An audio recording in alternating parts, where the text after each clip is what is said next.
Trav, you know what my favorite part of the hire of Bill Belichick in the press conference was? What is it, buddy? It was educating our esteemed producers on how colleges run press conferences. Yeah. It was like the chancellor of UNC talking. Right. Our one producer, Brendan's like, who the hell is this guy? I go, chancellor. And I go, and just wait. We're going to hear from Bubba Cunningham. And then our producer, Ethan's like, dude, stop talking. I go, just wait. We'll hear from Bubba. Camera pans on Bill. Pans over to Bubba. And then sure enough, you know what Bubba does? I am so proud. So proud. To be introducing the greatest coach of all time, Bill Belichick, as our future head coach. So proud. You know who else was at the press conference? Who? Not just the chancellor, not just Bubba Cunningham. Not just Bill Belichick.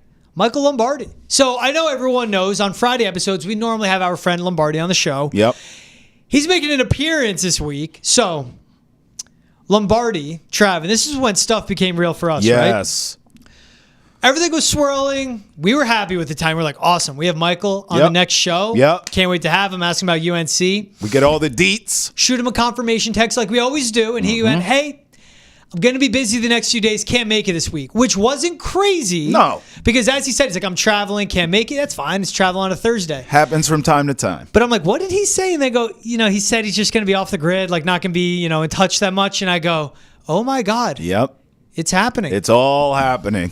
It was not even real to me until that happened, Until George. we had the cancel from Lombardi. Yes, I'll give Which you... Which respectfully, I understand. Yeah, and I'll give you props because you allowed your mind to expand and to go there. Hey, maybe it would be crazy, but Bill could take this job. And I was like, no chance in hell he's taking the UNC job. And then when Lombardi did that with us, I said, oh, this is really happening. I was skeptic of the Bill hiring. And then when they said Lombardi can't do it, I go, damn, that sucks. I'm like, is he traveling? They go, no, he's just, busy. He can't. I was like, oh. Yeah, that's when we knew. And lo and behold, congrats to Michael Lombardi, though. He's going to do a tremendous job, George. He's now the GM of UNC. Yep. And Michael Lombardi was on VSiN this morning on the Lombardi line. And here's what he had to say about how him and Bill Belichick ended up at UNC. But this came together because Bill wanted to go back to college. I think if you read the David Halberstam book, Education of a Coach, Halberstam predicted that one day Belichick would go back to college football because he values teaching so much. And I think the landscape of college football has changed dramatically in the sense that it is pay for play. And, you've got to evaluate the players on the roster. You've got to put a dollar sign on the player. And then you've got to be able to motivate and coach within the framework of monetary compensation. So, for me and my relationship with Coach Belichick, once he decided he wanted to do this, and then he asked me if I wanted to do it, then, I thought, why not? This is the perfect time, the perfect setting, and for my wife and I to go back down there and enjoy, college football in a most incredible little town that is going to be a football town in the future. So he wants to be a teacher. He loves football. Has no problem going to college because he loves teaching the game. George, let me tell you something. Look, a coach is a coach, man. Let me tell you something. Yeah. My mom's family is from that area. I grew up a Tarheels fan. Like it was all in her. It's in her blood. Okay, on her side of the family. Bill Belichick could win 3 natties back to back to back. Then his son takes over and wins natties, like a video game, just constant natties. It will never be a football town. I love Michael Lombardi. I love him. He's doing the never. He's doing the part, It'll never happen. Any coach that gets a job anywhere, shoot, you get a job at Syracuse. Yeah, I cannot wait. This state loves football. New York City loves football. Right. I can't wait to have fans rallying around this team. Brother, you're up in Syracuse, New York. Carrier dome. No one from New York City gives a damn about you. That's right. Lombardi's doing his part. You get the job, got to pump up the numbers. But for the record, it promote will the school. never be a football school. I know, I thought the same thing. Ever. But the first few parts, he wants to teach. I get it. Yeah. And I think that's what it boils down to for Bill, too. Again, he has ultimate control of the program where he only has to teach football. The GM, which he'll have final say on how much you're spending. GM answers to him, who's Michael Lombardi. But here's the salary cap. You go do that. You send the scouts to do this, the recruiters to do that. Someone look at the portal. Someone look at high school. Someone look at our locker room. Yeah. I'm going to teach football. It makes sense. Yeah. I know they're friends, But I wonder, and he's never going to tell us this on camera. If we get a drink with him, maybe he will. But I just wonder how much change has happened between the both of them since they worked together last, George. Yeah. Think about that. Like, this is a kinder, gentler Bill Belichick, no doubt. He was having fun. He was smiling. Yeah. He was turned up at that press conference. Michael Lombardi's been doing media a long time now. I just wonder, obviously, like, there's not going to be a fracture in the friendship, but it's changed. It's evolved. So I wonder the difference. I would love to just ask Michael Lombardi after a couple years on the gig here, hey, how is this Bill different than the previous Bill you worked with? Yeah. I would still hell-bent on winning. Oh, sure. There's going to be certain traits that are just Bill, right? Yeah. But I would think this might be more fun, right? Atmospherically even speaking, like not as much pressure, not as uptight. Yeah. I don't know. Maybe a year away from the game. Yeah. Good right? reset. You going to UNC, man. Yeah. I mean, you're living large. Like you're in Chapel Hill. Right. And the weather's a little better. College campus. Chapel Bill, baby. We know right? Chapel Bill. We know he's a fan of all that. Yeah. He's got his girl now. Yeah. Like he's feeling younger, a little more spry, a little more pep in Bill's step. By the way, the contract, our producer Ethan sent this to me. Okay. 5-year deal through December 2029. All right. $1 million base salary plus $9 million in supplemental income. The first 3 years of base salary and supplemental income. Oh, it gets cut off there. What is supplemental income? So basically, he's making $10 million a year the first 3 years. Last two are like option years. So he has a base salary and supplemental income is like the kick-ins. Then he has bonuses. He can make up to $3.5 million a year. Win 8 games, $150,000. He's going to win 8 games. Conference championship game appearance, $200K. Win, $300K. Postseason bonus, any bowl game, another $150. Non-CFP, but an elite bowl appearance. I wonder what elite is. $350. Gets in the college football playoff, $750,000. Wins a national championship, $1.7 million.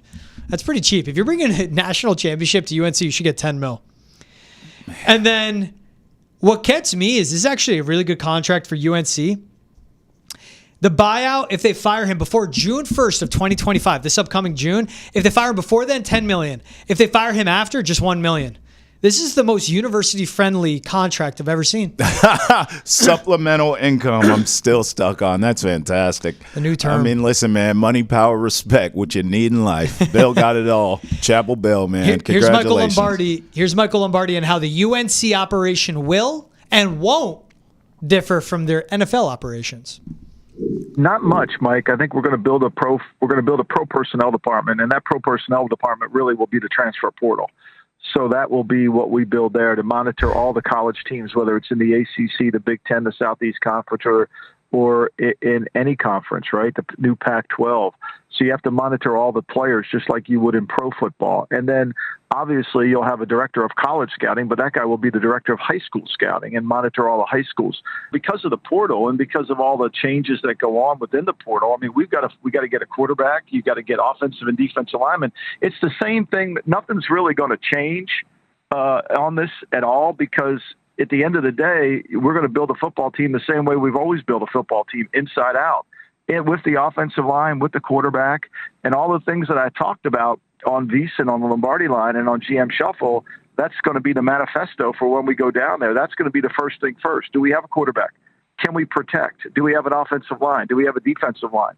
Those are the pillars that we're going to start and stress and build on for the remainder of our time. So I think that's the first action that we have to take. You know, it's not about adding players. It's about building the team. He spoke about that on Foxborough Rush, too. Yeah, he did. He did. It is about adding players. I just want to throw that out there. I'm telling you, I keep hearing this. There's a pattern. Bill's saying it. Lombardi's saying it. It's the structure. It's the program. Yeah. We're gonna get kids to the league. We're gonna develop them. And we're gonna pay for them. Okay. $20 million in NIL. Top 3 recruits, Trav, wide receiver, quarterback. Top 3 in the portal right now. They better pay first. I just think a little reverse engineering here. Well, first of all, we're going to pay kids top dollar here at UNC. And then once we get you here, we're going to X, Y, and Z. But there's a lot of X, Y, and Z leading the cart right now. It's the cart leading the horse. You better get some horses. You better pay these damn tickets. Those stallions, yeah. Yeah, man. Sticker prices. You better pay them. Ain't no negotiating and haggling anymore. I would like to point out that Bill was big on no player making more than him. Right. And he was the most frugal guy when it came to deals. I know. Tom Brady took team-friendly deals. Saying. Robert Gronkowski, Julian Edelman. That's my point. Those days, if Bill can accept those days are gone, he'll be fine. That's all I'm saying, bro. You could have been doing that in the NFL for 20 years. Nico Iamaleava, $8 million. Cam Ward, higher paid than that. Keep that in mind. Man. And here's Michael Lombardi talking up having the greatest head football coach at UNC. Well, I think what we're thinking about is how are we going to build this team the right way. I think that's the most important thing. And then I know this, we're going to have the greatest coach of all time coaching the team, and he's going to coach the coaches. And we're going to be really good at situational football, and we're going to be really detailed, and we're going to be really a mentally tough football team. And I don't know how those translates into wins, but that's what the program's going to stand for.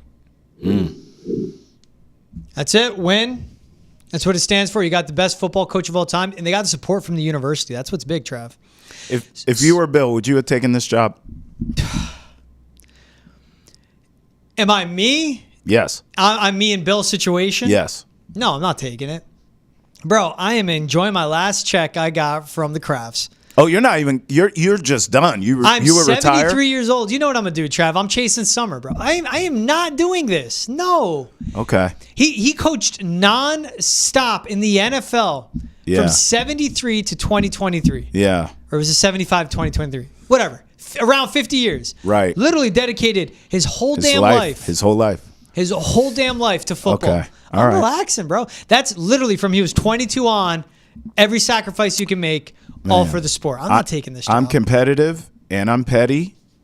I'm getting an NFL job, whoever will hire me. Yeah, I would eat my ego. And I would pass Shula, and then I'd be out. I would swallow my pride, go to the Bears, take Caleb. Well, that's a good gig. Yeah. I don't know if he... Listen, let's have that conversation. I know he's gone from the NFL now, but like he might not... The Bears may not want that. He might have to take a Jet, a Giant, just one of these awful jobs of a Raider. But he's not. Well, clearly he's not. But I'm saying if I were him, I would pass Shula and then I'd be out. I'd go 2 seasons past Shula and then I'm gone. Yeah. He would just needed 15 more wins to pass Shula. That's all-time wins, regular season and postseason. He could do that in 2. 7 wins, 8 wins. Bill can get you that in the NFL. Raiders with a top 3 pick. Giants with a top 3 pick. That's what I'm saying. The Bears with their structure as is. I would have done that. You would have chilled out, did the media. You would have did what he was doing, right? I would have went back to NFL, past Shula and them and out. And neither one of us saw this damn UNC move. Go figure. That's life for you, huh?